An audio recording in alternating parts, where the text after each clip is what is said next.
Hello, friends. Hello, readers. Welcome to this History News Live.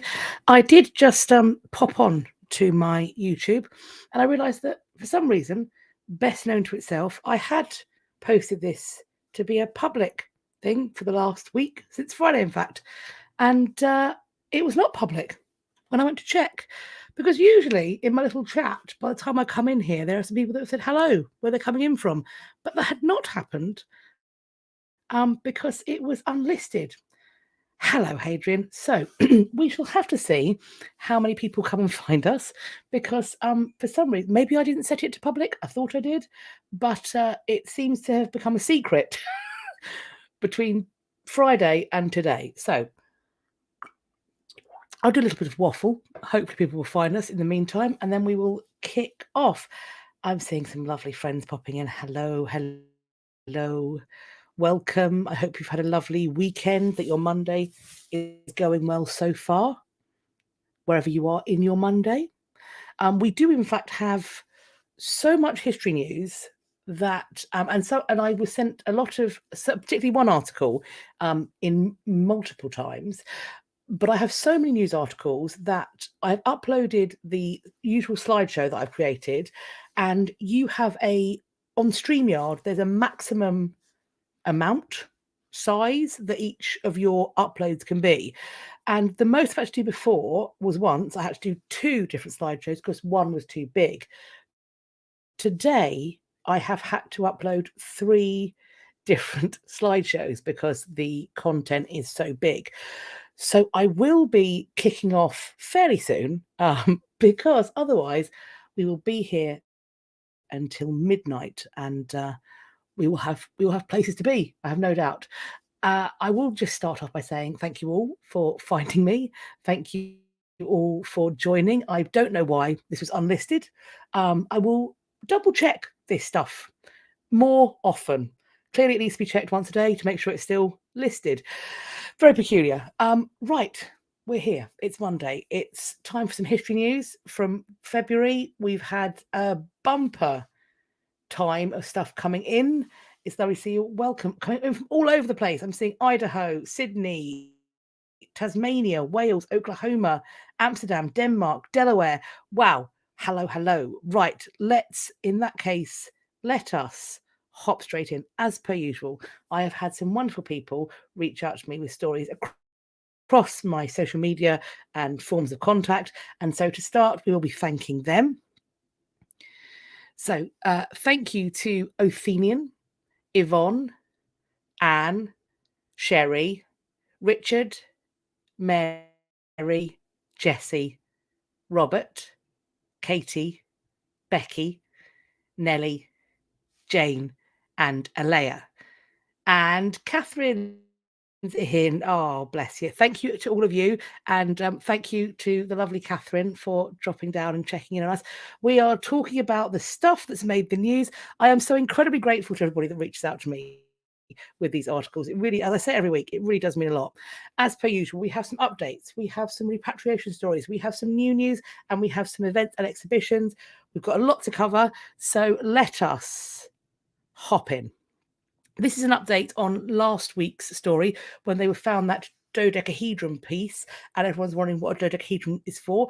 I was sent a link to a YouTube video from 8 years ago, which shows apparently you can use a Roman dodecahedron I love the word dodecahedron, to make the fingers of gloves. And there's this, as always, all of these articles are linked both in my description box and also in an opera pin board. The opera pin board is also linked in my description box. And additionally, there is all of the thanks. And on the opera pin board, each individual article that I was sent, I say who sent it to me and offer my thanks there. So there are many ways for you to follow along. And this video will be at the top of the opera pin board and indeed at the top of my description box. I've just had a question. Have I moved from East London? No, I have not moved from East London. It's where I live. This is an update on what was being described in last week's video as a pub, a 5,000-year-old pub. That's being described here as an ancient restaurant with a 5,000-year-old fridge. The reason for this update is that the researchers from the Lagash Archaeological Project, which found this, will present some of their findings during a lecture at Penn Museum on Wednesday, May the 3rd. So that is 3-ish months from now. They will be doing that from 6 to 7:30. I'm not quite sure. It says PM. I'm not quite sure if that's. I'm assuming that's that East Coast, whatever time zone that's in. That will be there, and tickets are available in person or online. So if this is the sort of thing you would like to find out more about, then there is a live event for you to book onto. I would assume that in-person places are very limited, but also potentially, depending on what system they're using, online places may also be limited. So if you are interested in attending this, I would recommend that you follow the links. As you can see, the ticket is blue. I think if you want to join in, then now is the time to try and book those tickets. After this video, of course, all the stuff will be linked, as I've said. I love the clickbait title. The author's article came out with fridge. I mean, yeah, we do have a bit of clickbait history.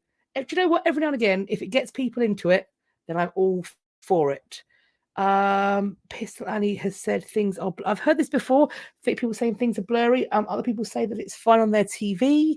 I don't necessarily know how to fix it from my end. It looks good to me, so I'm hoping. Can you let me know if there's some blur? I can maybe try and fix it for next time if I can figure out what's going on.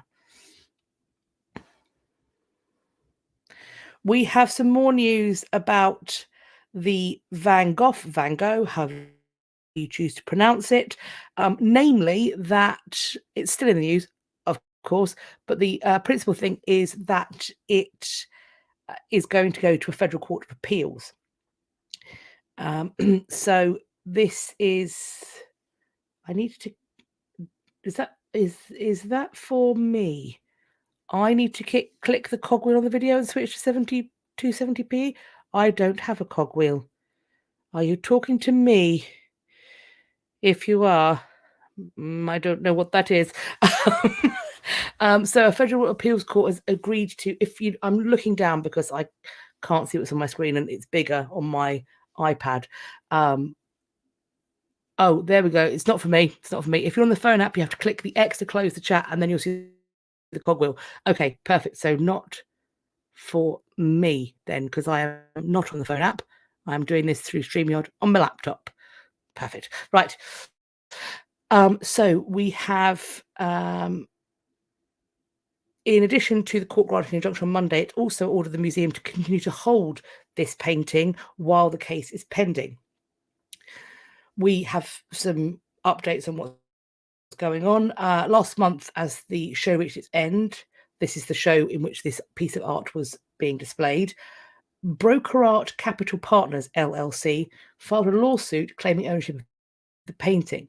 Broker Art said it purchased the Ulysse de Roman for $3.7 million in 2017, giving temporary possession to this anonymous third party, and that it spent years trying to get it to track its location before learning it was part of this exhibition. It's now estimated to be worth $5 million. Sorry. I will have to look into. Oh, so it's people who have the Brave video. Right, we will continue on with the. I'm going to ignore the stuff about technical difficulties because it's confusing me, and I'm going to stick with this. So, the museum, which said the exhibition was on loan for private collection, has not been accused of wrongdoing. Broker Art is owned by the Brazilian collector Gustavo Sota, who has brought this case, and the company wants the museum to return the painting. So this thing we still don't know who's supposed to have had it, and we still don't seem to have any evidence that it's been reported stolen. Indeed, a judge last month agreed with this art gallery. The museum has done its due diligence. So those claims we so often hear from art galleries and auction houses that they have done their due diligence. In this case, a judge has said that's exactly what's happened. The work was not stolen. And then the museum has invoked the Seizure Act so that a federal law that governs the international sharing of art. The art gallery in question says that it's vital that this is not overridden, because if it were, then it essentially is a, in quote, slippery slope towards people not wanting to donate or loan pieces to American galleries for fear of them being seized. So, and on top of that, we now see at the bottom, the Association of Art Museum Directors has urged the appeals court to dismiss the case. So, when we have more information on what the federal court has ruled, I will, of course, update.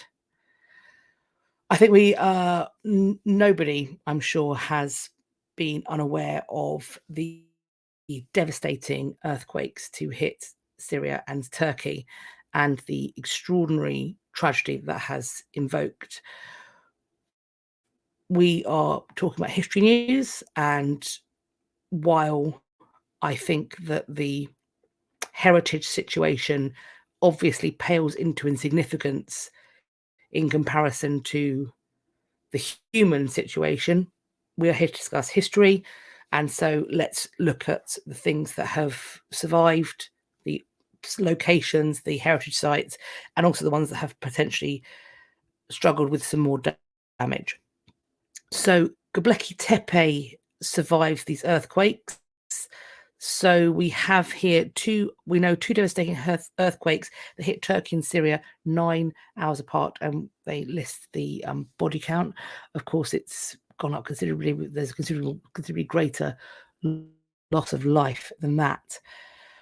The world's oldest known place of worship does appear to be undamaged, and despite it being just 10 miles from one of these provinces that was affected by the quake, this does contain the oldest megalithic structures ever found, and it dates back to the 10th millennium BCE and is included in UNESCO's World Heritage Site since 2018. The site, which apparently means Potbelly Hill, consists of T-shaped pillars. We've got this is the image. It's fairly dark. I believe that's what we're seeing here. I couldn't find a better image of the site. I think this is perhaps what the site looks like now. These T-shaped pillars carved with drawings of animals, abstract symbols, and human hands surrounded by smaller inward-facing pillars. It's got a state-of-the-art museum which draws incredible amounts of tourists, which is, of course, vital to many, many nations. The tourism industry is what keeps lots of places afloat. Unfortunately, the Arslan Tepe mound has suffered some damage, but does still stand. This is a medieval site, which is located 40 miles from one of the worst hit provinces. A temporary roof has covered the museum, which hosts the ruins, and they date back to 5000 BCE. And it's thought that these have collapsed in several places, and that some slips have been observed in some of the adobe walls, which is a clay-like substance around the mound. Unfortunately, one of the places hardest hit by the quakes, Hatay, has seen the worst historical and architectural loss. It's a multi-religious and multicultural province, which is an open-air museum, and it's got dozens of landmarks for worship cherished by believers from multiple faiths. Dozens of landmarks, buildings, and historical edifices, including mosques, churches, and synagogues, have been flattened or severely damaged by tremors in the province. So it's devastating. In the description box, I do have linked a charity donation site if you want to put in for, of course, many donation sites exist. I went with one that I recognize the name of, because I don't want to suggest people donate to a charity that I have never heard of, because I know that unfortunately these things create lots of scams around them, which is very gross. But yes, so I've linked to an Oxfam site, because Oxfam is a charity that I've heard of and I am familiar with.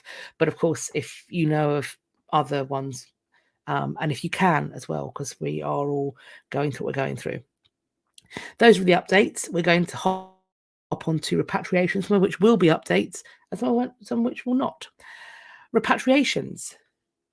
Is Nazi loot among his 6,000 oils, some grenades, and Napoleon's toothbrush? It sounds like the start of a terrible joke. We are told that the daughter of an eccentric Swiss collector, eccentric's the word for it, has asked an independent panel to review whether items in his collection were stolen from the Jewish people during World War II.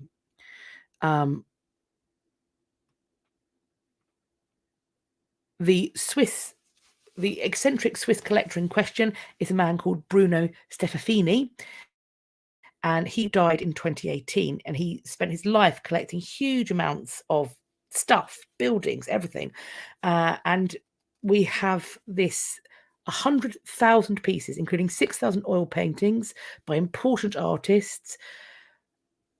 Tellingly, Steffini was better at collecting things than caring for them. And this is one of the issues of things being in private collection, is that there is absolutely no claims, authority overseeing. With buildings, there certainly is. If you've got a grade 1 listed building, you have to keep it to a certain standard. That is your responsibility. But you could have priceless books, priceless paintings, priceless items of jewellery. If they're in your private collection, no one is checking that you aren't wiping your bottom with it or something else. So we have here that these items have been neglected, contaminated with mildew, woodworm, asbestos, mercury, and radioactivity. Dude, what is in your house? Wild. Why is there all of this stuff that can do it? He's got a one-track mind and part of his personality that was boundless. Money-making was second nature to him, but he was not interested in caring for things. He sounds like an absolute prince. So the foundation left behind after his death, which is being led by his daughter, is trying to clear things up. Not just the mildew and asbestos, but also any potential taint of Nazi-era looting. So the foundation has been doing research, looking into the provenance of these pieces, where they might have come from. The daughter points out you have got a bigger moral obligation to do things right if you can afford it, which they certainly can. There are all sorts of wild things in here,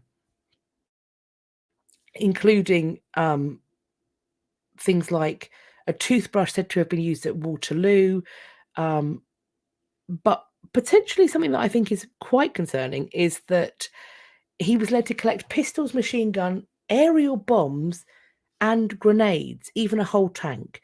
He stores them in this place that he's built under his castle, and some still contain explosives. Like, nobody, this person needed to be supervised. This person needs to be supervised. 6 months before her father's death, his daughter took control of the foundation and the collection that was scattered around his different properties, including 4 dilapidated castles that are just clearly filled with bombs. Wild. Some of the objects were in auction house packaging, untouched since he'd bought them. The unexploded devices were handed over to the police, who turned them over to the military, and they were then detonated at a firing range in Alpine Valley. This is, do you know what? The fact that this was able to happen in the 21st century, that there's just 4 unsupervised castles filled with bombs, that needs some, that they shouldn't be sold to private collectors. I'm sorry. Apparently, though, a documentary about her father's life is in the offing, which I'm sure will be fascinating and also confusing. We have a comment on the people who are doing the de-extincting of the woolly mammoth and the dodo. And this is exciting. Turns out one of my friends is a researcher in their lab and is working on these projects. What questions do you have for her? I mean, you've opened up the floodgates there. My question is, how much is the desire to eventually make money being talked about? That would be my first question. So yeah. Uh, I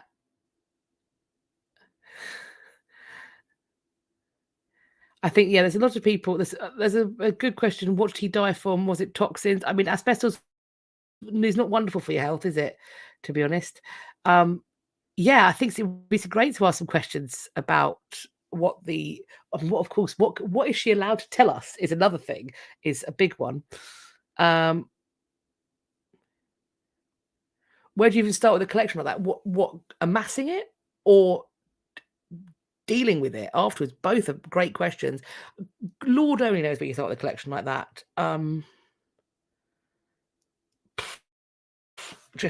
Just wild. Yeah. It's quite concerning this is allowed to happen. Ask all the questions you want. I'll email the answer to Kat after. Yeah. Thank you. That's really kind. Okay, wonderful. Thank you very much. Yes. Lovely. Very kind of you. Thank you. We have the results of an investigation that artifacts from in a Swiss museum were likely looted from the Kingdom of Benin. They have reviewed 96 artifacts from the Kingdom of Benin in Swiss museums, and they have found proof or strong evidence that half of the items were stolen by British soldiers in the 19th century. The researchers have found strong evidence of looting for 32 objects that did not have written evidence linking them to 1897, but were still considered to be court or royal artworks exclusively produced for the palace. We may assume with considerable certainty that they were violently appropriated in 1897 when the palace was occupied and sacked by British troops. The 8 Swiss museums involved in this launched this SBI, this investigation, voluntarily with funding from the Federal Office of Culture. Its goal was to investigate which of the publicly owned Benin objects were directly linked with the looting. And as a result of this research, the SBI and the Swiss museums have expressed their openness to transfer the ownership and to possibly repatriate 53 looted and likely looted artifacts. Few institutions, as we know, have formally repatriated their Benin bronzes, although Nigerian officials have encouraged more museums to do so. And when they are repatriated, the assumption is going to be that they're going to be placed at the new Edo Museum of West African Art that is due to open in 2025, which will be, I'm sure, a beautiful thing to see when it's finished.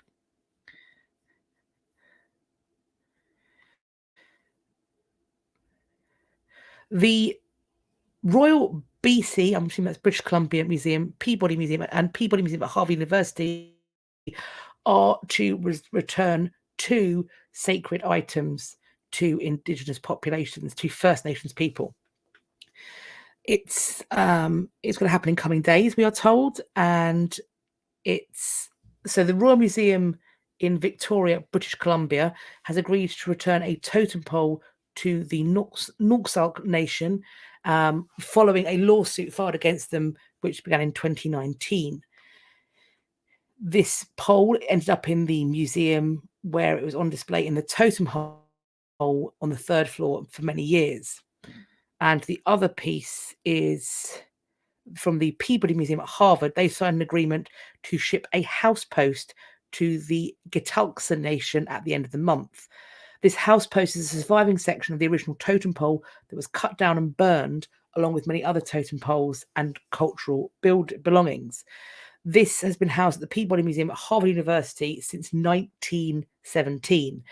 The post left its home when it was purchased by a fishing company in the late 1800s. It is one of 73 items from 12 museums that the Gitalksa Nation is actively working to have returned.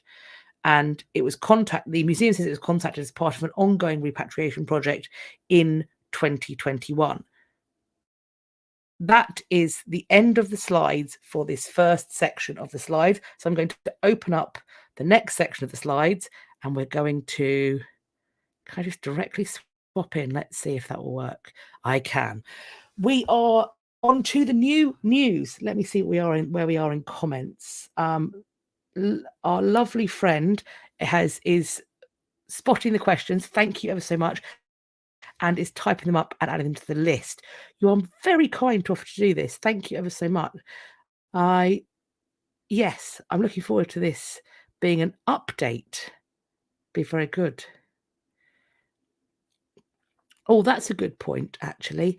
Perhaps if there's a comment under the video, I could always pin it and people could pop their questions in there.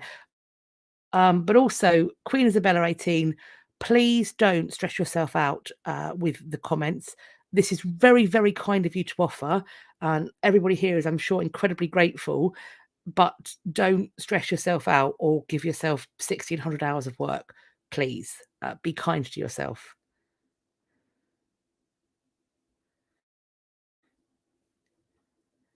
Thank you ever so much. That's very kind, really kind of you.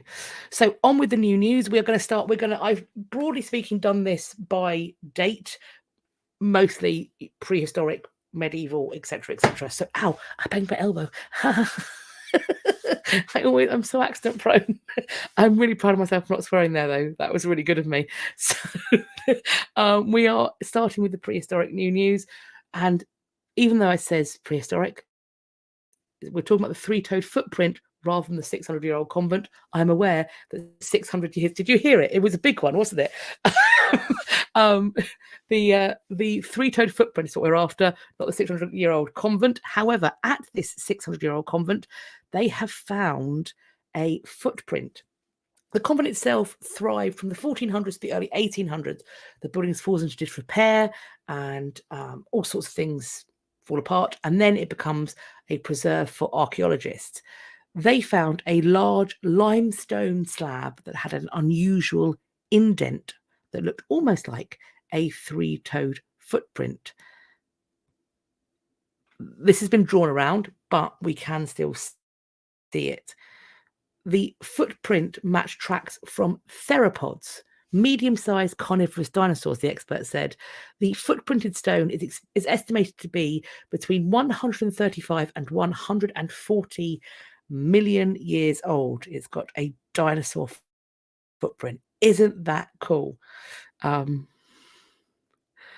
Look, right, Dorothy, we have to take our victories where we can, because anybody who follows History After Dark will probably now be aware of just how much work goes into me not letting filthy expletives out. Moving on. We're on to Neanderthals. I've heard this pronounced two ways. I pronounce it Neanderthal, but I've heard other people pronounce it Neanderthal. And I'm going to go with what I know.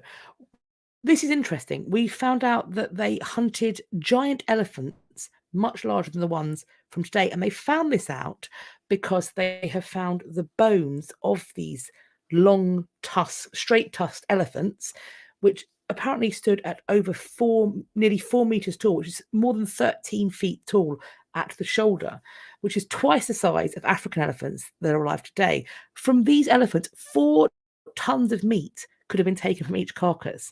So the researchers looking at this estimate that it would have taken a team of 25 people 3 to 5 days to skin and then dry or smoke or another way preserve this meat because of the colossal volume that would have emerged, unless literally thousands of Neanderthals are grouping together, which we don't seem to think that was the case. There is an image of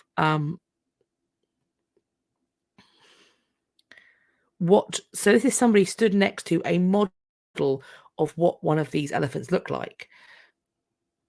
Interestingly, the bones they've examined have very careful marks of butchery. The marks left by other animals are minimal, meaning that little meat has been left on the bones after this butchery. It constitutes, we are told, the earliest unambiguous evidence for the systematic targeting and processing of straight-tusked elephants, the largest Pleistocene terrestrial mammals that ever lived. This has important implications for our views of Neanderthal local group sizes, mobility, and cooperation. And then right down the bottom, this is really interesting. Neanderthals were not simple slaves of nature, original hippies living off the land. They were actually shaping their environment by fire, and also by having a big impact on the biggest animals that were around at the time. Sticking with this,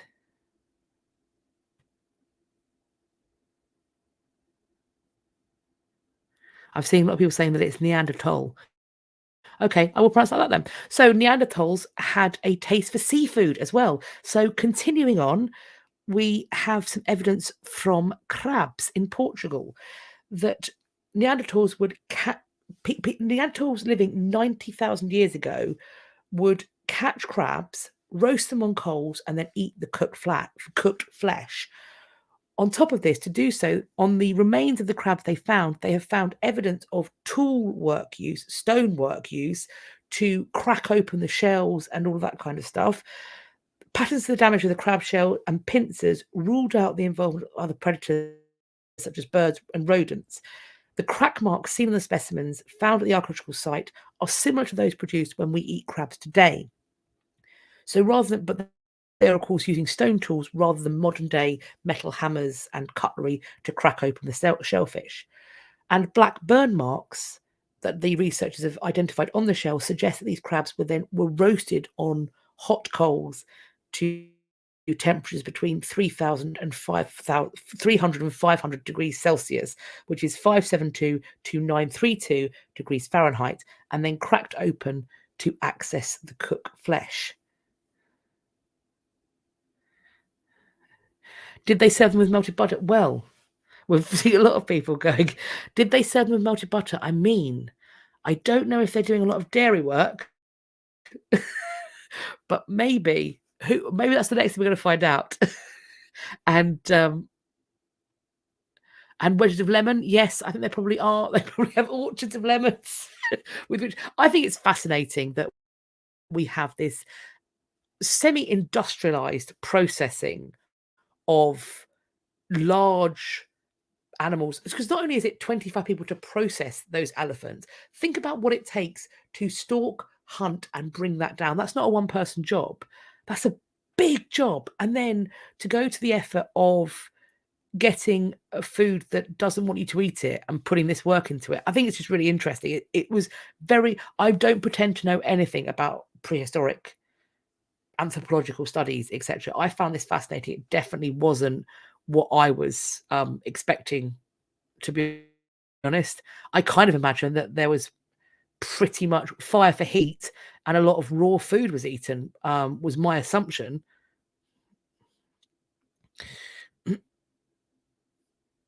Oysters did indeed used to be cheap street food, and particularly in London, up and down the Thames, the oyster shells could be used to create quicklime, which was very unpleasant if it got on your soggy bits.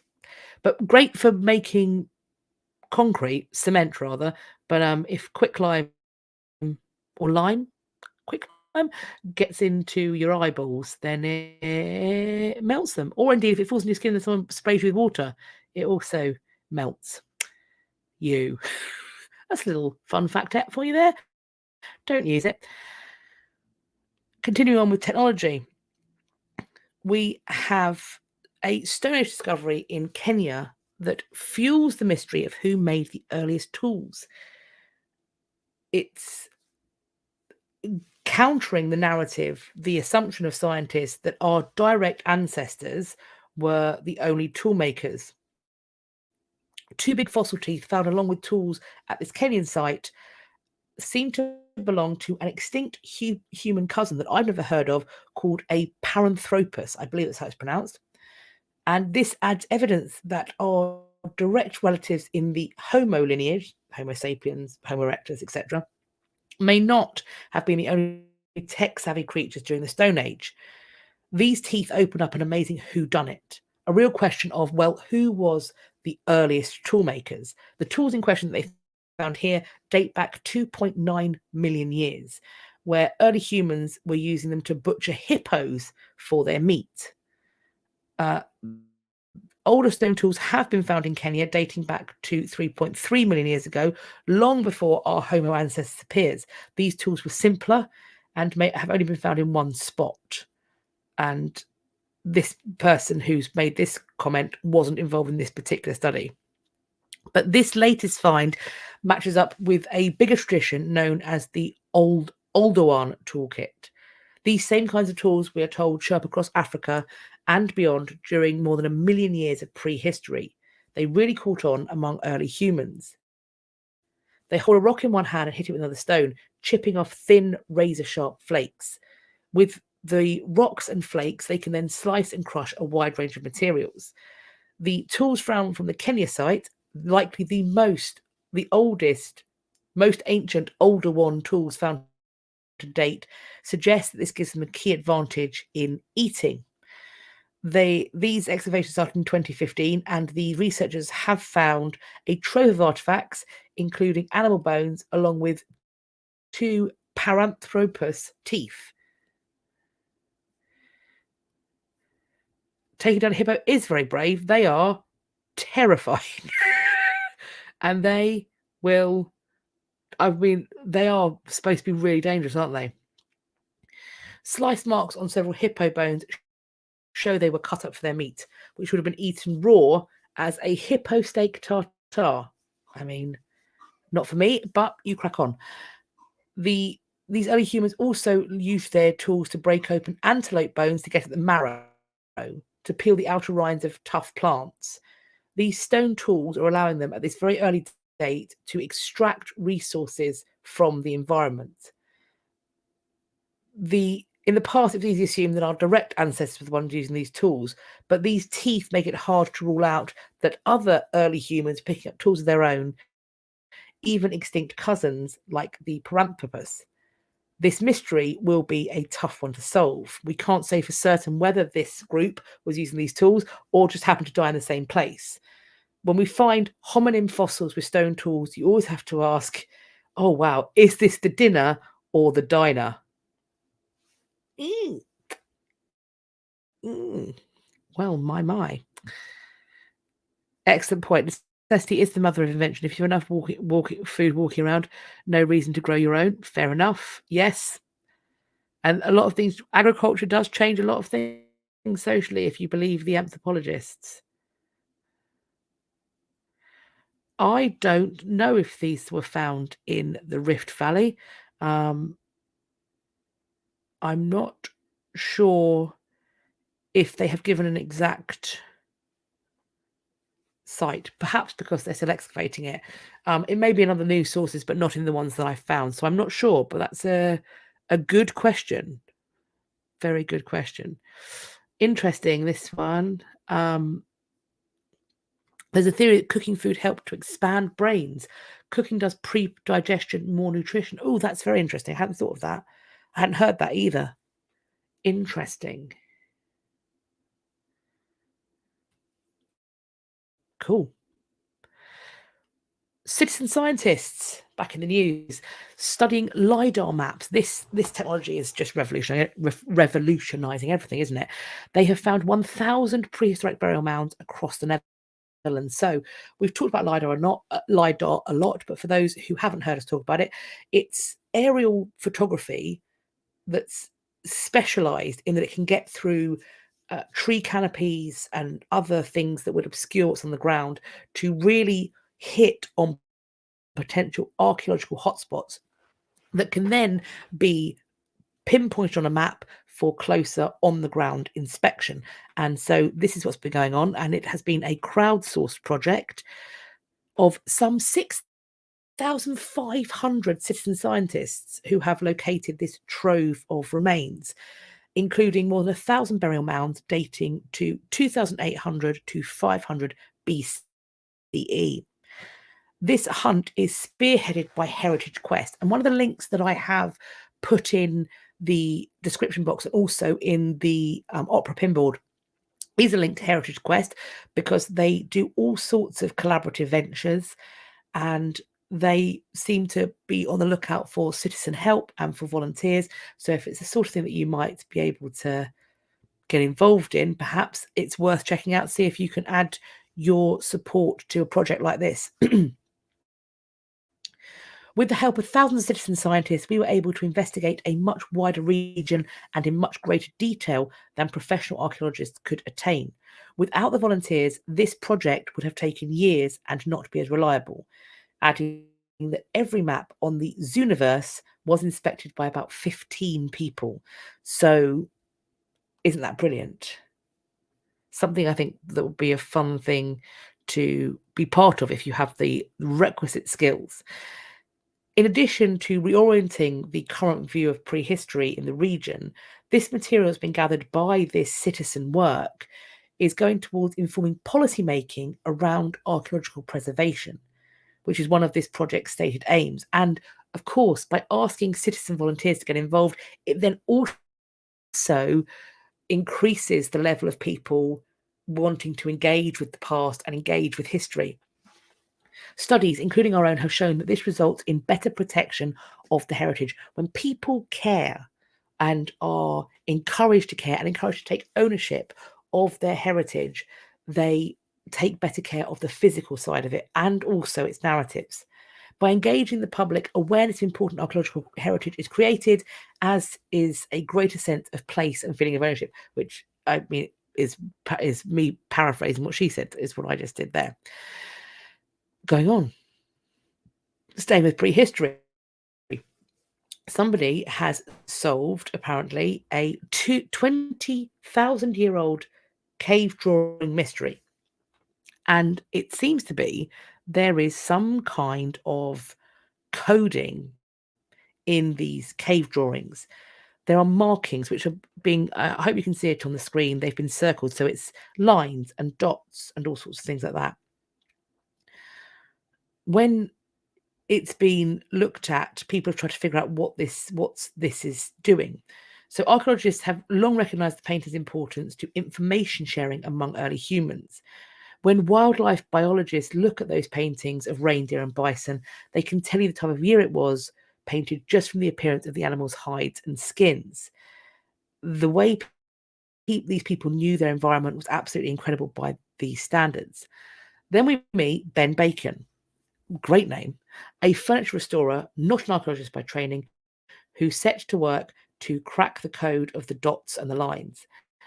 He collected data from images of cave paintings on the internet and in the British Library. He said that he had, quote, amassed as much data as possible by looking for repeating patterns. And he was particularly curious about a Y-shaped design where a smaller line emerged from a main dash. And to him, this seems to indicate the concept of giving birth. He continued to research and became convinced that the markings alluded to the lunar calendar, which, if I speak to my husband, he is a firm believer that hunter-gatherers, prior to going into agriculture, hunter-gatherers were predominantly lunar focused, and then when you get into farming and agriculture, that's when you start to get solar focused, and there is a shift in society in that way. So he brought this to academics at Durham University and University College London, and they took his conclusions seriously. They compared the markings to the birth cycles of similar modern animals such as cows. This comparison showed that the Paleolithic markings are likely to refer to each creature's mating season as marked in lunar months. Professor Paul Pettit of Durham University explains, quote, the results show that Ice Age hunter-gatherers were the first to use a systemic calendar and marks to record information about major ecological events within that calendar. He adds, in turn, we're able to show that these people, who left a legacy of spectacular art in the caves of France and Spain, also left a record of early timekeeping that would eventually become commonplace in our species. And Bacon, who discovered this, who's an author on the paper, along with the formal scholars, mused at how ancient humans are, quote, a lot more like us than we had previously thought. These people, separated from us by many millennia, are suddenly a lot closer. Isn't that interesting?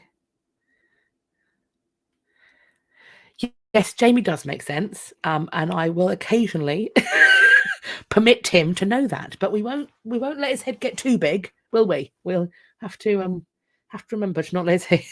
No, it's very interesting. In fact, something he worked on that I'm not quite sure how to make into a video, but I think would be kind of a cool video, is he has built a spreadsheet of all of the known royal houses across history and across geography.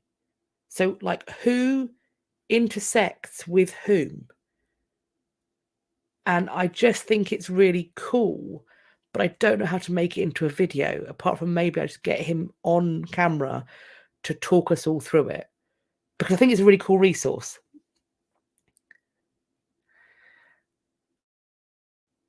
A lot of prey animals are more active in the evening, late evening, and pre-daylight hours. Yes. Yes. Because equally, so the things that we have chinchillas, and they are dawn and dusk wakers.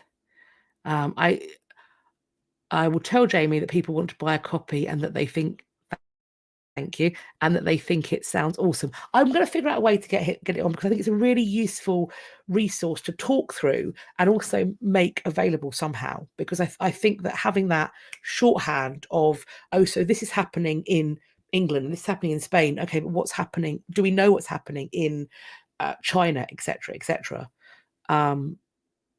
Oh, there's a channel, useful charts.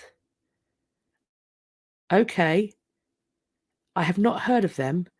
I agree. Jamie is definitely a keeper. We have been together for many, many years, so I think he's stuck with me, and I'm stuck with him. A royal history tour with Mr. Dr. Cat. Well, I will definitely ask him. Okay, all right, okay. Seeing that you'd all be interested in it. I will get him to come on, and I'm going to check out useful charts. Thank you, guys. I've not come across them before. Okay, I've never seen it, so I'm going to go and check that out. Thank you very much. Right, we are still on the new news. We're hopping to America, but we are staying prehistoric. A major archaeological discovery was made on the Miami River. Was it kept under wraps? This is, I think, concerning. I don't know. This runs into kind of state and local laws that I don't understand. So I'm just going to see what we've got in this news piece. So, related group, they are building a residential tower complex, and while doing so, they have unearthed a load of remarkable finds, we're told. Prehistoric tools and artifacts, rare and well-preserved animal and plant remnants, vestiges of ancient structures, and human remains, some of which date back to the earliest days of civilization on the planet. This includes 7,000-year-old spearheads and a clear and abundant evidence of continuous indigenous settlements in the area stretching much further back than previously thought. In short, this sounds to me like an incredibly valuable site in terms of history and in terms of the history of not only the area, but the history of the Americas. This is, I think this requires probably decades of study. Anyway, continuing on. The dig, we are told, is not yet complete. The finds at the site on Miami River's south bank, just west of Bricknell Avenue Bridge, are already recasting what anthropologists and historians thought they knew about the presence of prehistoric and indigenous people at the mouth of the waterway, the birth of both ancient and modern Miami. But the discovery of and lack of public exposure is also raising an urgent concern that Miamians will never get to see any of it if Related, the company building this development, buries the site in concrete as planned.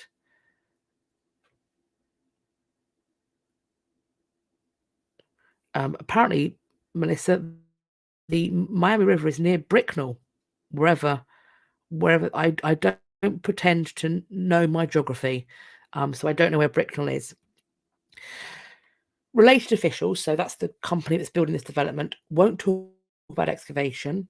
They strictly restrict entry to the site. They won't say whether they plan to preserve any portion of the site or display the discoveries to the public. This company, founded by billionaire developer and philanthropist Jorge Perez, declined a request to be interviewed by the Miami Herald and instead asked for written questions. The company did not answer the questions and instead issued a general statement that asserts that, and it's so similar to other things we've heard, related, quote, has followed all existing laws and regulations for any site in a designated archaeological zone. For over a year and a half, we have performed the meticulous excavation, analysis, organisation, regular reporting to applicable regulatory authorities, and careful preservation of all relevant findings, according to the statement, describing the excavation carried out by its consultants as meticulous. Records show that an affiliate to this company paid $104 million for the property in 2013. In January, though, the company took out a $164 million construction loan for the first skyscraper, which is due to be a rental apartment tower. The inaction by the city is really concerning. This is William Pessell. He is an archaeologist and chairman of anthropology at the University of Miami. What happens to the material? There are hundreds of boxes of material, and there will be more before they're done here. Building permits should be contingent on there being a plan in place for the long term to preserve, document, and exhibit, display, disseminate this material.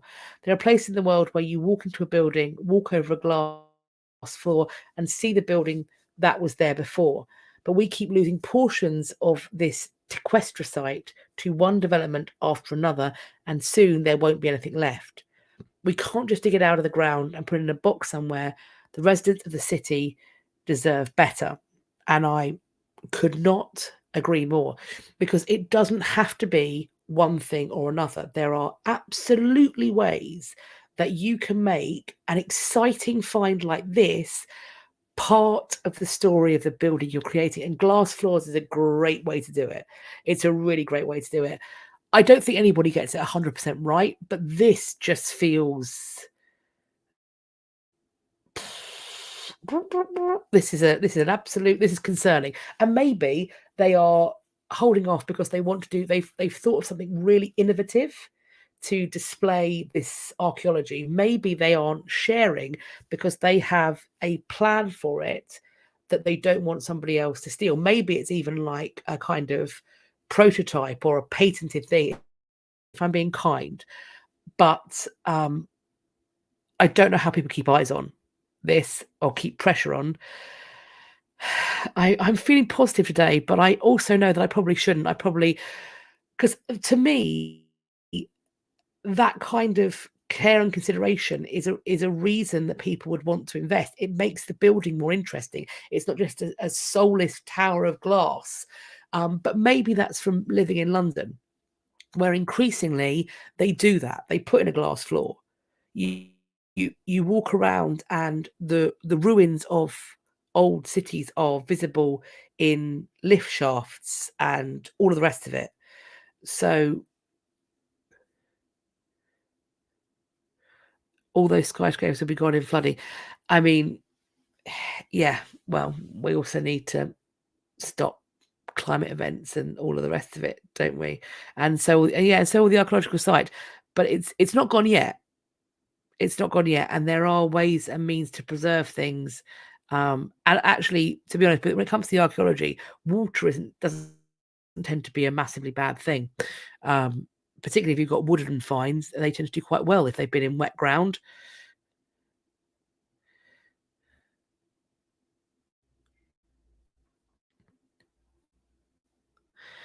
They try to keep it quiet. They want it finished quickest and cheapest. Time is money.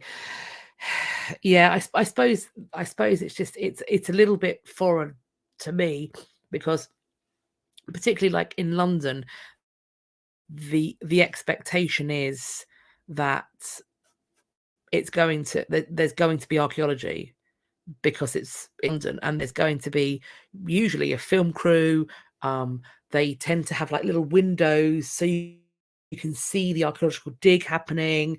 So, I mean, I remember when the Elizabeth line was being laid and all of that kind of stuff. And I think even the Jubilee line as well. I believe I remember parts of that being laid. And you could go to the site and there'd be a little window and you could watch in and see the archaeology coming up and see it being protected and preserved or whatever else. So to me, this is normal that you keep an eye on the archaeology. We have we're going Mesoamerica now. We have new discoveries at the Great Pyramid of Cholula. Archaeologists conducting restoration works have made exciting discoveries there.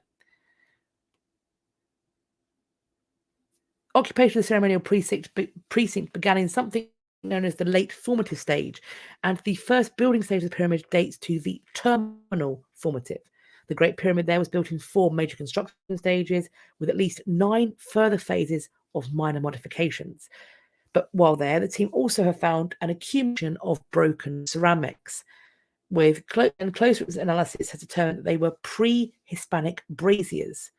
Whether these braziers had our favourite thing, a ritual function, or were simply used to illuminate the pyramid is unclear. What is apparent is that there was sustained use of fire at the pyramid, indicated by multiple deposits of ceramics placed in layers after they were discarded. Excavations also found a 30 centimetre cylindrical structure in white stone, which represents the Aztec god Tlaloc, the supreme god of the rain, earthly fertility, and water, depicted apparently with goggle eyes and fangs. As part of the restoration works, the team have conducted archaeological surveys on the surface as well as studies of the underground level, and they have cleaned 24 tunnels beneath the pyramid. Yes, once again, we have got ritual use, and I must point it out, this, friends, is not a drinking game, Debbie. No. No. You cannot play drinking games with anything in history news because your liver will try and climb out of your bottom. Don't do it.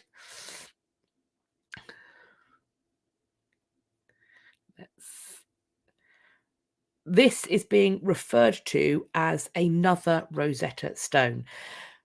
A lost Canaanite language has been decoded on ancient clay tablets. These tablets date to 4,000 years ago. They were discovered in Iraq in the 1980s, and one of them ended up in a private collection in England. The other one ended up at the Jonathan and Jeanette Rosen cuneiform collection in the United States. How these tablets ended up in the West is unclear, but they were likely found during the time of the Iran-Iraq War in the 80s. The tablets record phrases in an unknown language of the Amorites. Essentially, we are told these are similar to the Rosetta Stone and a stele, which is included with 3 versions, and we have talked about how it needs to potentially go back to Egypt. Egypt starting for the Rosetta Stone back.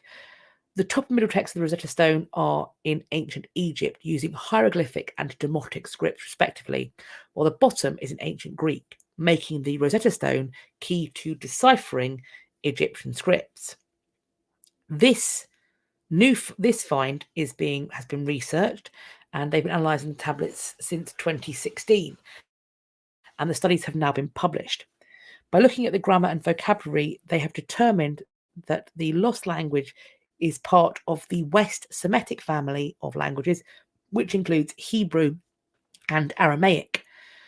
The singularity of the 2 tablets' content may indicate that they come from the same scriptorium. They are sufficiently similar in handwriting to suggest they may even be the work of the same individual scribe. The contents on text 1 describes the name of foods, deity stars, constellations, foodstuffs, and clothing, while text 2 is entirely devoted to bilingual phrases drawn from social intercourse. So this then is very interesting, and I'm sure potentially we're going to see more texts being uncovered because of it. I think we will know the results of this decoding in the next sort of 2, 5, maybe 10 years as texts that we didn't know what they were saying before start to be translated. And I wonder what we'll find that script in. We are hopping to the Roman world now, and the 1800-year-old sanctuary to Mithras being uncovered by archaeologists in Spain. This is been found in Cabra in Spain, and remains of ritual banquets were found in the sanctuary.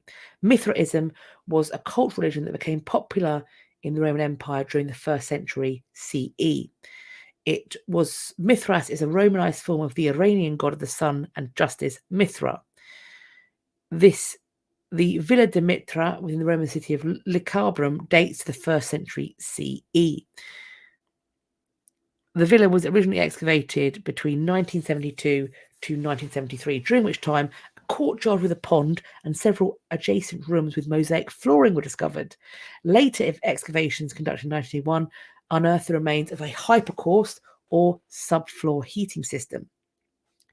Archaeologists from the University of Malaga, the Carlos III University of Madrid, and the University of Cordoba have in recent excavations uncovered the remains of a Mithraic sanctuary that dates to the 2nd century CE, with a second phase of construction from the end of the 3rd century CE.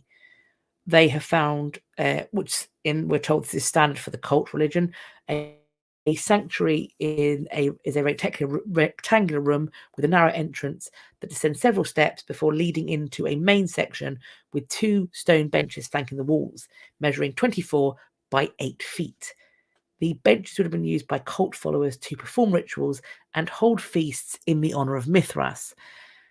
Fragments of Roman bricks with some niches, which would have likely held Tauroctony, wow, that's a hard word for me to say. Tauroctony sculptures still line the walls. They've got a layer of char across the floor containing fragments of pigs, birds, and rabbits, indicative of the kind of cooking done for ritual banquets. I am seeing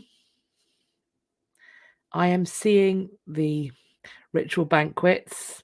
I'm what, Debbie? Dorothy, stop encouraging it. I think there's going to be the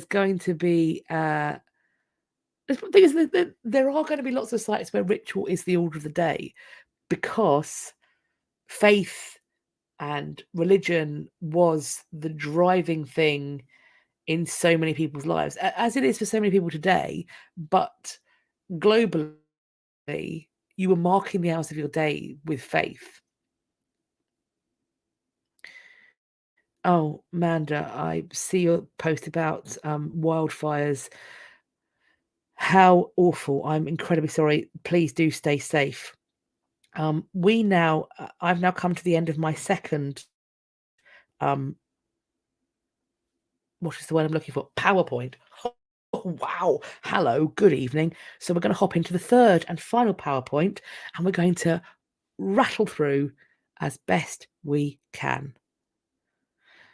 We're back. We're staying with Rome, and we have found, we're told, a piece of gold glass representing Roma, the female symbol of the Eternal City. It's been found during the construction of Rome's Metro C metro line. This is the first time that any representation of Roma in gold glass has ever been found. It's thought this was originally the base of a drinking glass, and the discovery features an image of the female deity, the personification of the city of Rome, wearing a helmet and carrying a spear.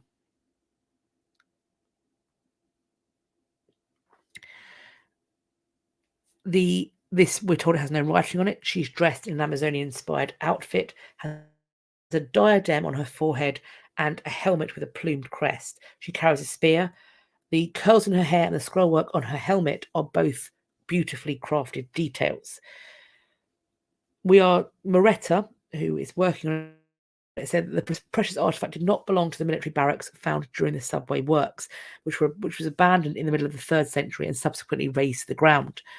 Preliminary studies suggest indeed that this glass is from the start of the 4th century, and it will go on display in a new subway station museum that will include an in situ exhibition of the barracks. And this, friends, is how you put archaeology into a modern building space. This is a train station, a metro station, which is going to have its own museum display, and they are going to make a fortune.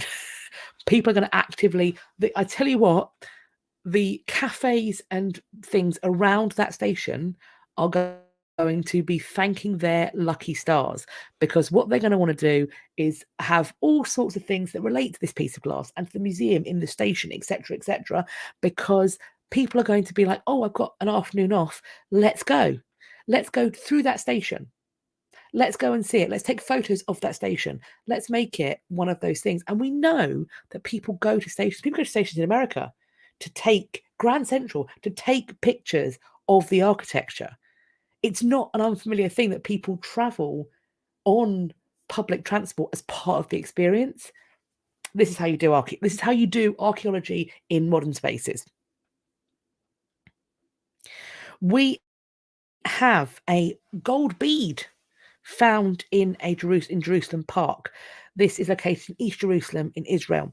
The bead itself dates from 1600 years ago and would have been created by an expert goldsmith soldering tiny balls of gold together in the form of a ring.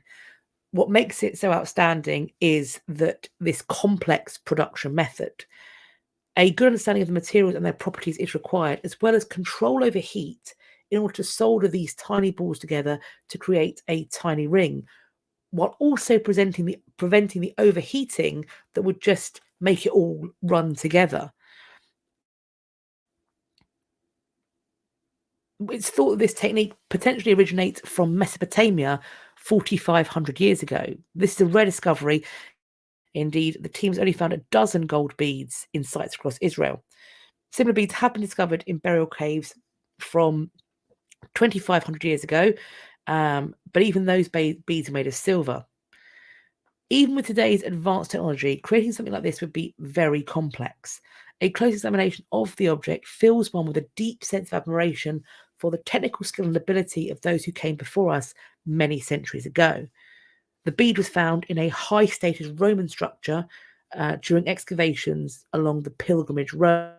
The building in question is around 25 meters long and contained imported clay vessels and a decorated mosaic floor. And the researchers believe that the bead is only a small part of a necklace or a bracelet, which would have belonged to a very affluent person until it was lost. I apologize about people not getting a notification. In part, some of that may have been a me issue. I had thought that when I set up this, because I attached it to the end of my Friday video, it was a cutaway. And then I thought that I had made it public, but I didn't check it in the in-between time. And when I went to check it now, either I didn't make it public or it became unpublic. It went to unlisted. So clearly I'm going to need to keep my eye on that shenanigan. So I'm very sorry that people missed it. But of course, this will be up as a playback if you wish to check it out. At Mexico's Chichen Itza site, researchers have discovered ancient elite residences. Look at these incredible pillars. This is a general view of the Casa de la Luna, and let's find out what they found. Archaeologists have revealed a group of structures discovered at the famed Mayan Chichen Itza archaeological site. Those are believed to be part of a housing complex inhabited by the elite of this sacred city that was founded in the 5th century.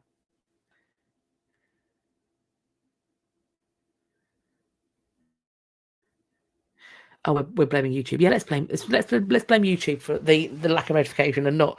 I like that better than me making a mistake. Archaeologist Francisco Perez Ruiz said that there were no known residential groups, meaning that this housing complex would represent, quote, the first residential group where a ruler lived with his entire family. In this area, which is expected to be integrated into a visitor area of the Chichen Itza archaeological site, is a UNESCO World Heritage Site. This complex includes the entrance arch, something called the House of the Snails, the House of the Moon, and the so-called Palace of the Phalluses, which I'm thinking back to last week and to the Roman home of those two potential brothers who were freed from slavery. And the Palace of the Phalluses, I can sort of imagine what might have been on the walls, maybe. Researchers hope this area and those yet to be uncovered can provide information on what life was like for people who inhabited the city. There must be more residential groups that have not been explored yet. The study of these peripheral groups around the central part could tell us about other families, other groups that made up this great city. This area has been under exploration since 1998, and it's an incredible tourist draw. And fittingly, as tourists go on pilgrimage there, we learn that it was actually founded as a Mayan pilgrimage center by the Itza, or water sorcerers.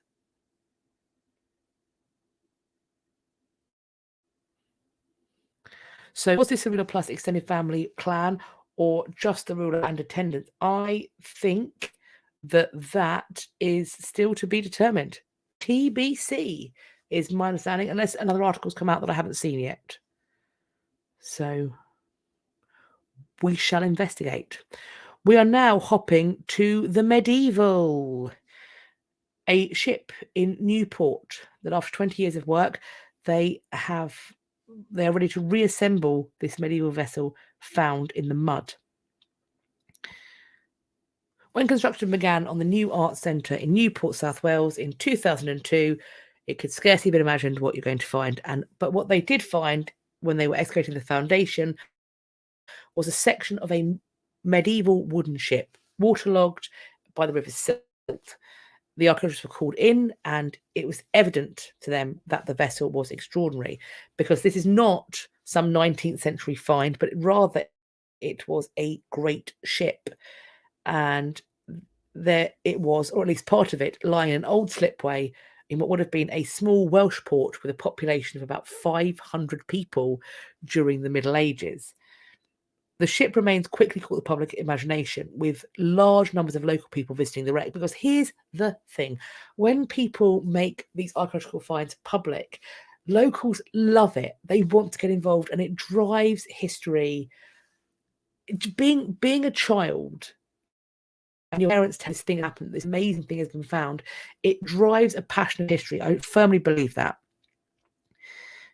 It was a reminder that while Newport is best known historically as a 19th century iron town, the city has a long history intimately connected with the sea.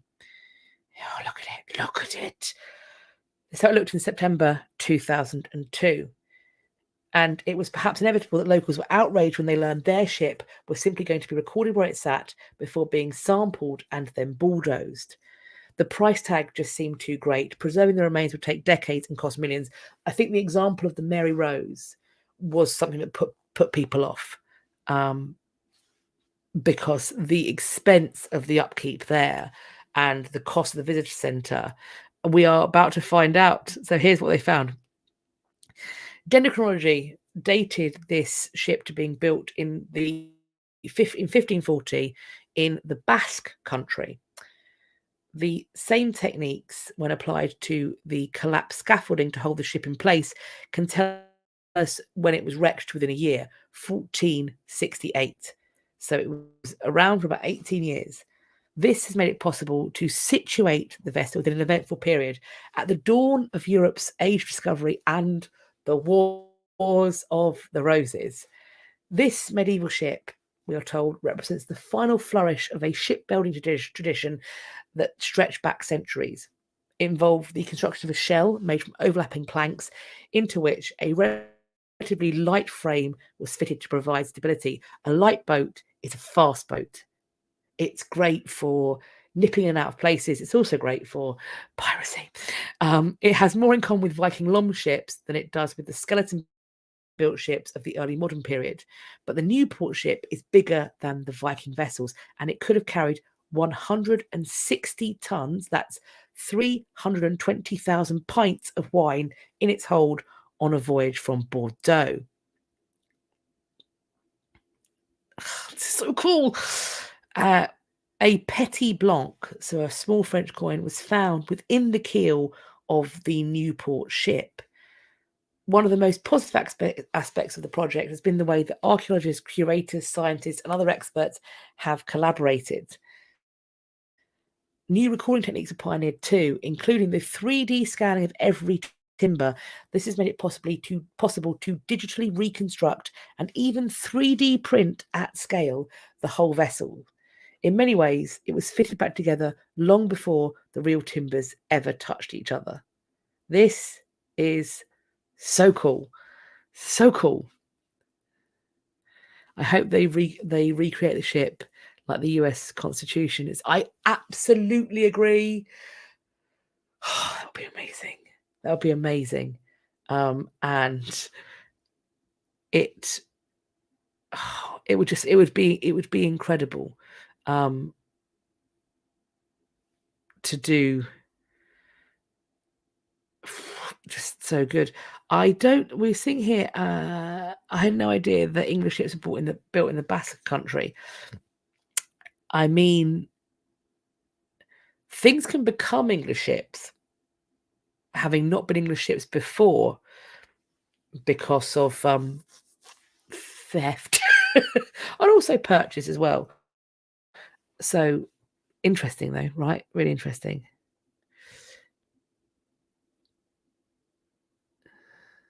Let's see what else. Those comments coming in.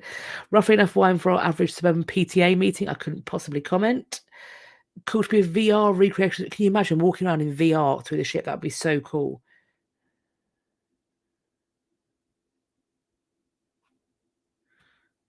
Did ancient people say to their artistic children, "Why can't you be a hunter like your brother?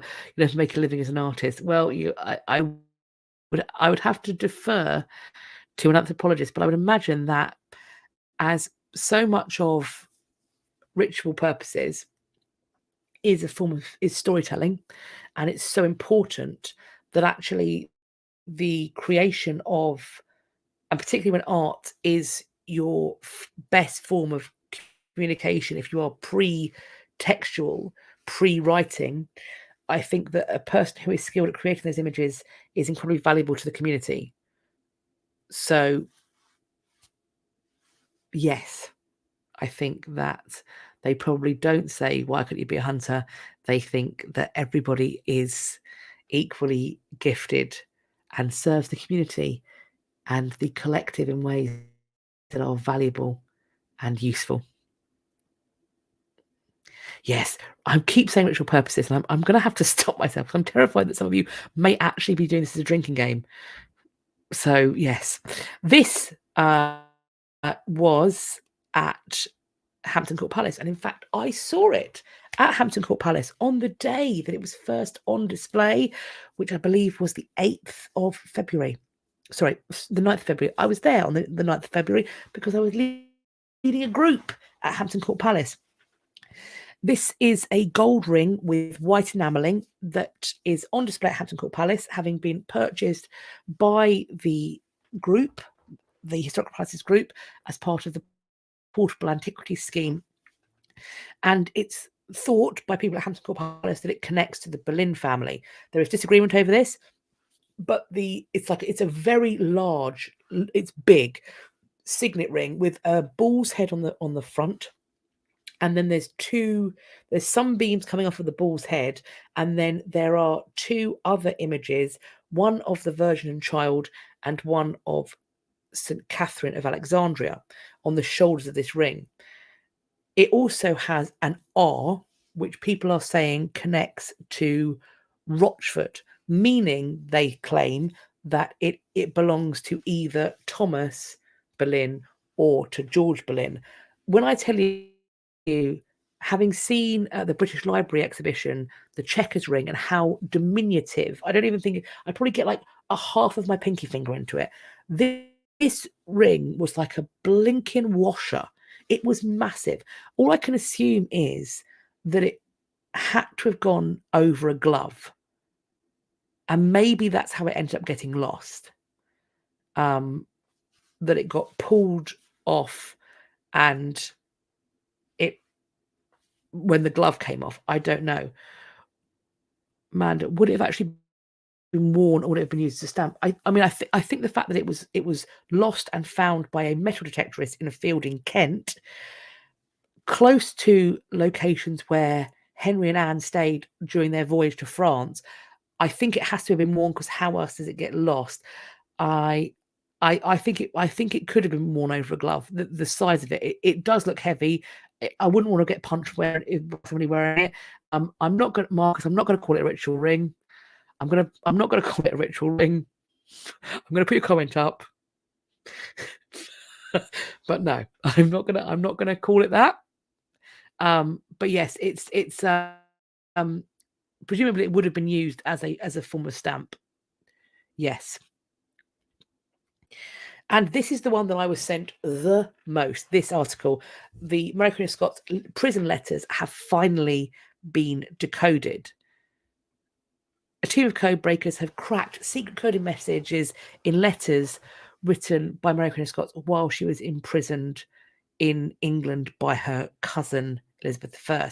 There are 57 letters dating from 1578 to 1584, and Mary is beheaded not long after this, because of course it sparks the Armada of 1588. So this is leading up to it. 50 of the letters have revealed scripts that were not previously known to historians. Cryptographers have worked on it, musicians have worked on it. They found this cipher system. The letters themselves were found in the French National Library, and they had been misidentified as Italian texts from the first half of the 16th century. A lead author in the study has described this discovery as truly exciting, which is very interesting, of course, and like very, very appropriate. They were sent to the French ambassador to England. In them, we learn that Mary complains about her poor health, the conditions of her captivity. She speaks about her efforts to negotiate with Elizabeth for her release. The letter documents her attempts to win over some of Elizabeth's officials with presents. She expresses her distress about her son, who she calls mon fils, who becomes, of course, James VI and First, she had not seen since he was 1. Dr. John Gogh said the findings are, quote, a literary and historical sensation. These documents, amounting to some 50,000 words, show Mary to have been a shrewd and attentive analyst of international affairs. They will occupy historians of Britain and Europe and the students of the French language and early modern ciphering techniques for many years to come. The authors of this study also claim that other coded letters written by Mary Stuart may still be missing. There's some naughtiness happening. Oh, well now. Well, we're going to skip over the naughtiness. I'll see you all on Wednesday on another location. We've got a bomb. Probably shouldn't say that out loud on YouTube. That's how. This is why they hired me, because I talk about stuff like this. Right, that's why. Unexploded Civil War artillery shell found at Gettysburg National Military Park. There's a picture of it. It's a bad old beastie. How old would James have been? So they're separated when James is around 1, and so he's a grown man by the time of the execution, and he's been raised to think that his mother is the worst, most irreligious, superstitious father killer of them all. So, yeah. Let's talk about this artillery shell. Is it still dangerous? Well, not now, but it was found there, unexploded, and it dates back from 1863. So that's potentially why that makes it more. The older it is, the worse it is, I think. So the 55th Ordnance Disposal Company, Explosive Ordnance Disposal from Fort Belvoir, Virginia. Is that how you pronounce it? That's how I pronounce it.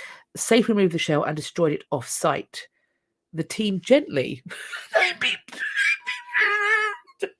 I love how that was a wheeze.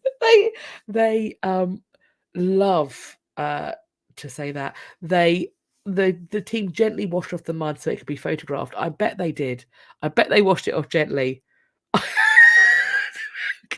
I wouldn't be taking a Karcher to it. Other pressure washers are available. Can you imagine? No, I'd be gentle. 19th century now.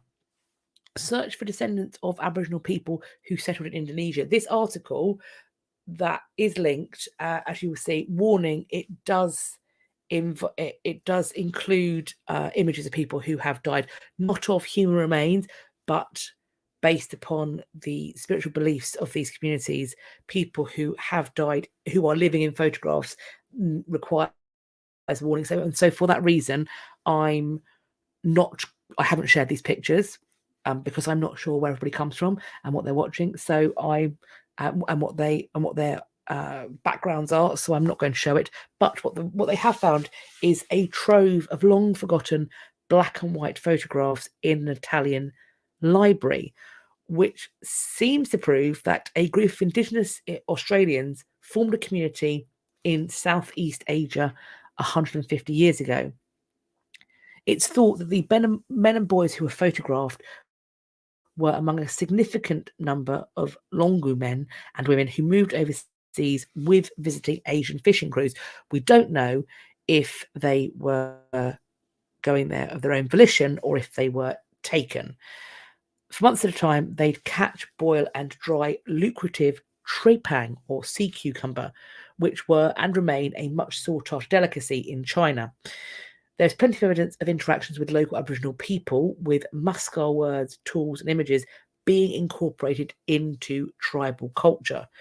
But the photographs are the first visual evidence that First Nations people travelled back to Indonesia with departing crews. And so if you or people you know may be descendants of Aboriginal Indigenous populations, then I think follow the link if you are happy to look at the photographs and see what you see. I think this is another one where potentially citizen involvement might be useful.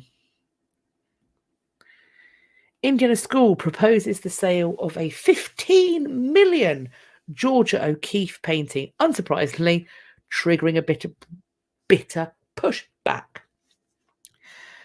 This university has revealed plans to sell 3 artworks worth more than 20 million from its museum's collections.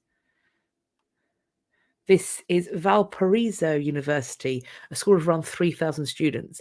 It wants to sell works by Georgia O'Keeffe, Frederick Edwin Church, Childe Hassam from the university's Brouwer Museum of Art. The O'Keeffe painting, an image of overlaid peaks titled Rust Red Hills from 1930, was the second work the institution ever acquired.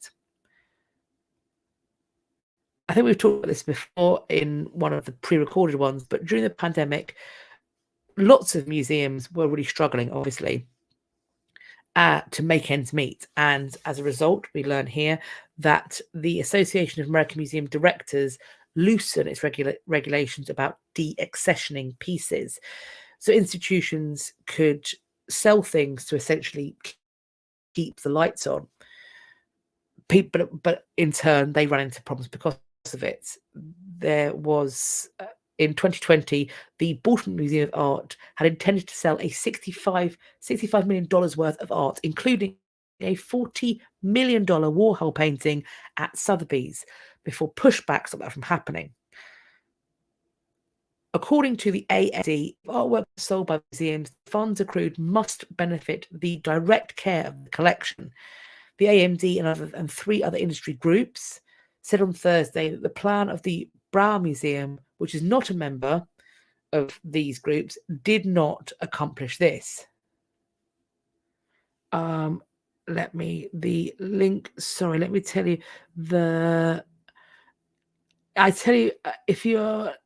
it's numbered by the video that we are, or the part of the video that we're on. I think the best place to go is the Opera Pinboard, because that lets me post pictures from the article. So it's much clearer on the Opera Pinboard than on the list in the description box. Part of the reason why I don't put a full title in the description box is because if it goes over a certain word count in the description box, which frequently these do, it then won't let me upload it. And so then it's just the Opera Pinboard is the only way we have it. So it's not a perfect system, but it is the best that I can wriggle around with at the moment. But yes, it's very visible on the Opera Pinboard. It's just a bit, the system is not perfect, but I'm doing my best. College and university art museums have a long and rich history of collecting, curating, and educating. And a campus museum existing in the large ecosystem of its parent educational institution does not exempt a university from acting ethically, nor does it permit them to ignore issues of public trust and use the museum's collection as disposable financial assets.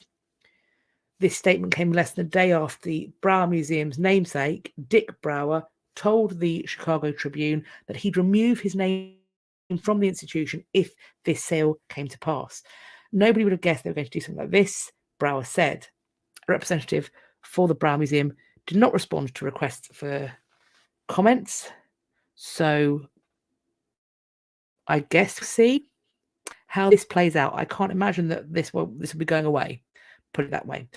Now, friends, we're into the final furlong, and it's events and exhibitions. As always, what I have done is I have got the dates. And as of last week, when it was suggested that I do this and look into accessibility, I now have looked into the accessibility, and beside in the Opera Pinboard and also in the description box, there is the accessibility page of each museum connected to it.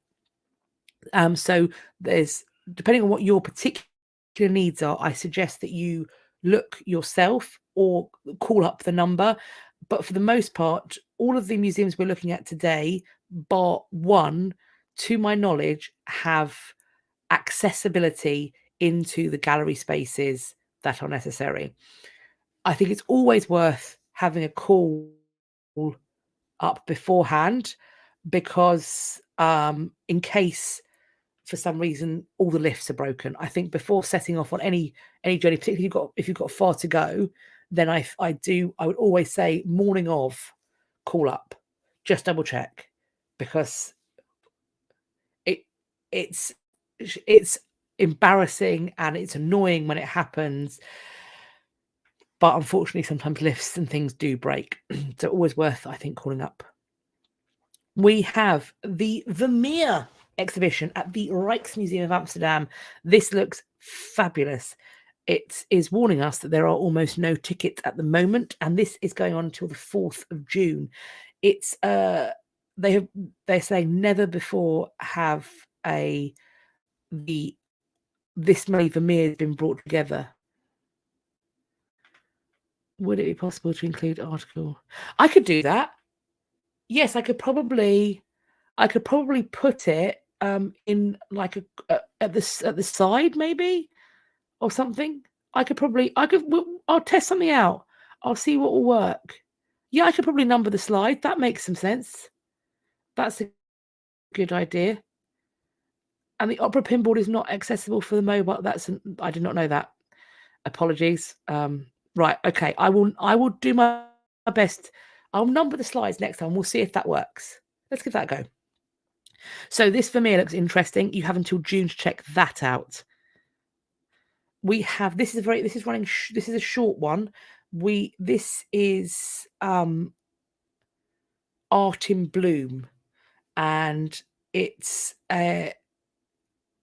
running. There was supposed to be extra information on that slide that's not there. So let me find it on my little website. So this is, I'm trying to find the dates for this because it was supposed to be there, but it's not come up. There's also the accessibility on that. Art in Bloom. Or apparently Antiques Roadshow is filming in the North Carolina Museum of Art on May the 16th. So if you want to go down there, I've seen that as I've opened it up. The hours are, this is confusing, so I should have put this up, but it didn't for some reason save for this. Hours are Wednesday, March 15th, 9:30 a.m. to 4 p.m. And then it's March the 16th, 17th, 18th, and 19th. But different times. So Thursday, 9:30 till 5, Friday, 11 till 8, Saturday, 9:30 till 8, and Sunday, 9:30 till 5. So you need to check out the particular time you want to go because it's different times all day. So worth checking that out. These 5 days of Art in Bloom. It looks fabulous. So it's stunning. Floral designers interpret the art in the museum's collection, and that is what is going on there for those 5 days. Sounds brilliant.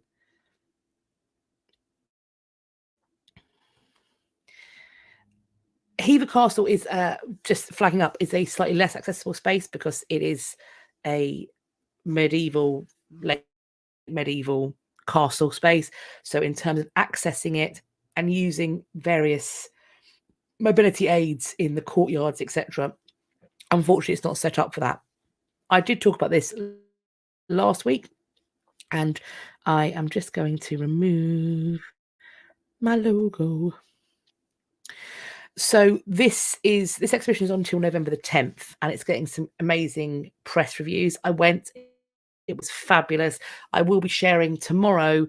I got some other cool VT and stuff because it's not just these incredible twinned books of hours, one that belongs to Anne Boleyn and one that belonged to Catherine of Aragon. The one on the left and right is hard. The one on the left is Anne's, and the one on the right, as we're looking at it, is Catherine's.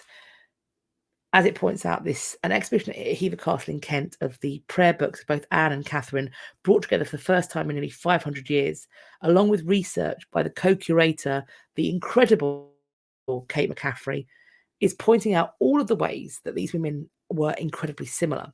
It's about focusing on what binds them together rather than simply being love rivals. For example, they both find this solace in godly devotion, and Anne was respected by Catherine according to the findings.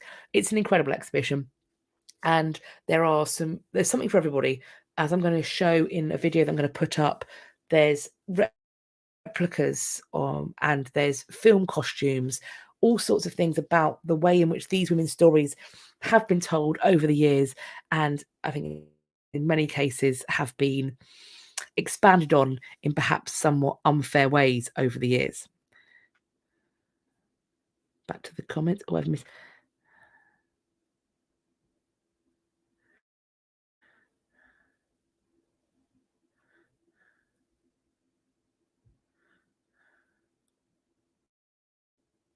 Just having a little look at that.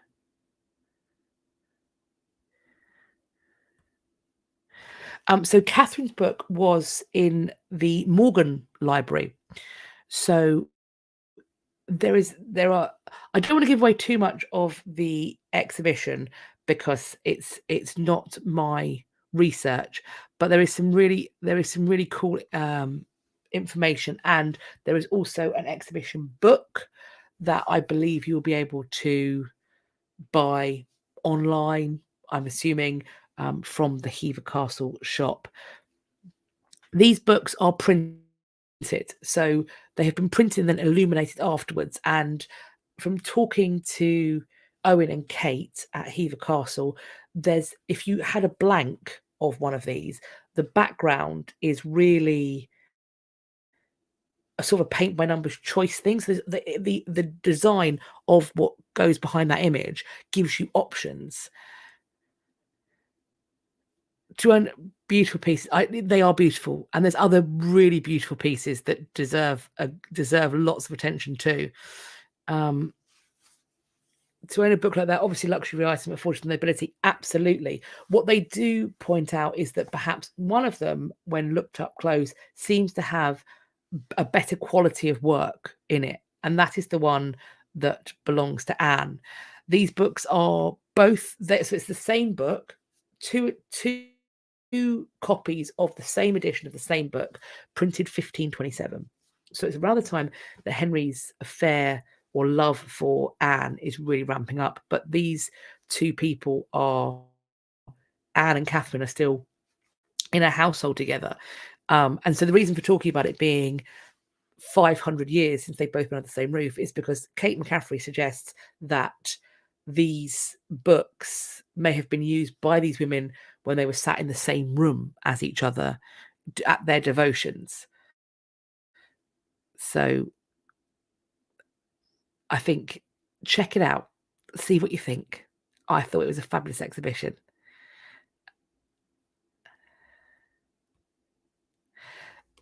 This is the final exhibition. This is at the Bremen Museum in Atlanta, Georgia.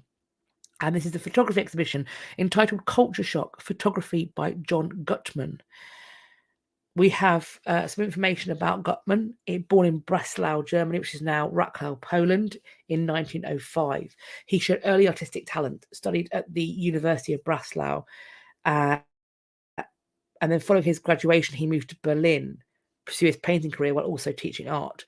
He's around in 1933, when, of course, we know who comes and starts to rise to power.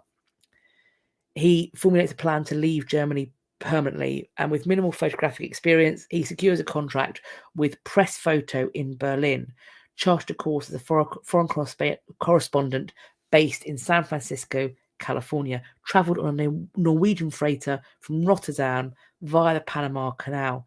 He arrived in San Fran on the 1st of January 1934 to begin his new life. And so with all of that background, this is then the body of work that he goes on to create.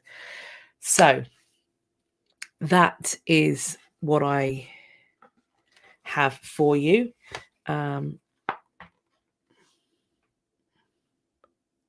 Yes, absolutely.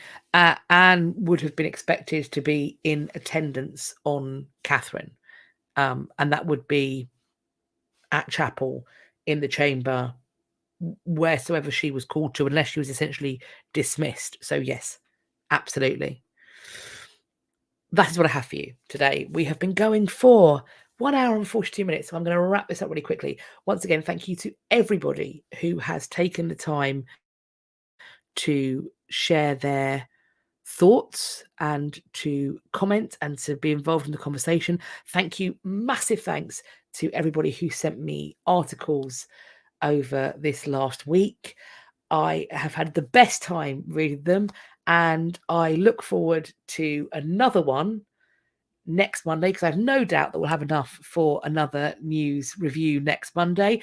I am going to make sure, I'm going to check it every day, that this link that I will put up on Friday will in fact be a public link before the Monday, but it will be going Monday, 8:30 is the time, GMT is the time that I will be going up with this.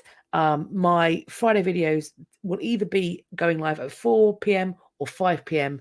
GMT, depending on where I am, just so that I can engage in the chat. If you haven't already, please check you are subscribed. If you want to subscribe, hit the bell icon, hit select all, so that we can allegedly notify you when I put things up. And also, let's chuck in some social glyphs down there. Shane, lovely idea. Happy Valentine's Day to you too. Thank you, my darling. As it is Valentine's Day tomorrow, or maybe for some of you already Valentine's Day, let's, as our social glyph, let's do your most romantical social glyph that you can think of in these comments. And I will be speaking to you all on Friday. I hope you enjoy Friday's video, and we will be having another chitty chat on Monday. But for now, whatever your Monday looks like, I hope it is wonderful. I hope you're having a great start to the week, and I hope your week is going to be delightful too. Thank you all so much for joining me, and I look forward to speaking to you all in my next video. Take care of yourselves, and bye-bye for now.